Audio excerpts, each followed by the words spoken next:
Bismillahirrahmanirrahim. Assalamualaikum warahmatullahi wabarakatuh.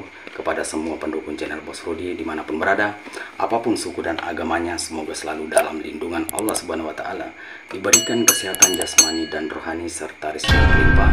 Amin amin ya rabbal alamin. Oke saudaraku, saya akan menjawab pertanyaan saudara kita tentang awoliwu atau bambu yang tak berlubang. Ya, kalau orang Bugis itu namanya awoliwu, ya, awoliwu.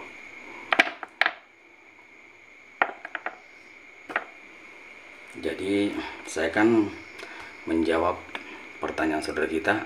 Ya, sebelum saya menjawab pertanyaan saudara kita, ya, jangan lupa dukung channel Bos Rudi, like, comment, subscribe, dan silahkan dibagikan kepada teman-temannya karena subscribe itu gratis.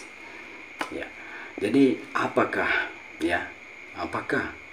kelebihan ya bambu yang tidak berlubang atau awoliwu, dan apa juga sisi negatifnya, ya. Dan bambu yang tidak berlubang itu ada sisi positif dan ada sisi negatif menurut orang tua yang pernah saya dengar. Oke, silahkan kita dengarkan sampai habis agar tidak gagal paham. Oke, jadi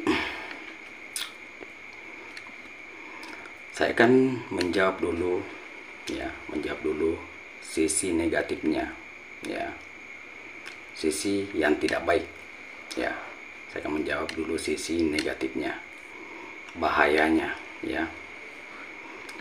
Oke, jadi bambu yang tidak berlubang atau awoliwu itu sisi jeleknya atau sisi negatifnya di saat orang itu menyimpan di rumahnya, ya, awoliwu atau bambu yang tidak berlubang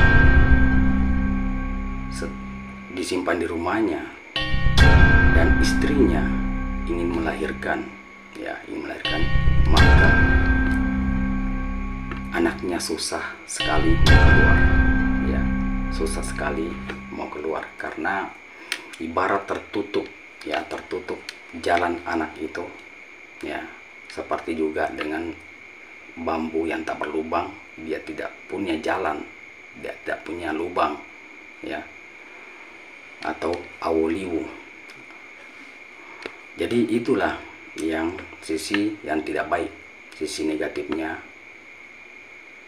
awoliwu, ya. Jadi kalau sisi positifnya, ya, atau sisi baiknya awoliwu itu katanya orang tua, yaitu anti santet, ya, anti santet.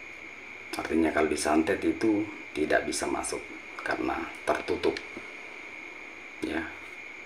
Dan kedua, kata orang tua, bisa orang juga jadi kebal, ya, kebal, kulitnya susah mau ditembus oleh badit ataupun parang.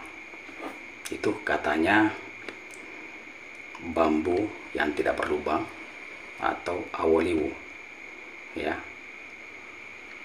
Bisa kita tidak percaya dan bisa kita percaya, ya. Jadi karena manusia itu memiliki masing-masing pendapat dan keyakinan, ya saudaraku. Karena hanya saya bercerita apa yang pernah saya dengar tentang awoliwu. Oke, jadi itulah tadi sisi negatifnya awoliwu dan sisi positifnya bambu yang tidak berlubang. Oke, jadi semoga bermanfaat apa saya sampaikan kepada saudaraku semua. Cukup sampai di sini. Assalamualaikum warahmatullahi wabarakatuh.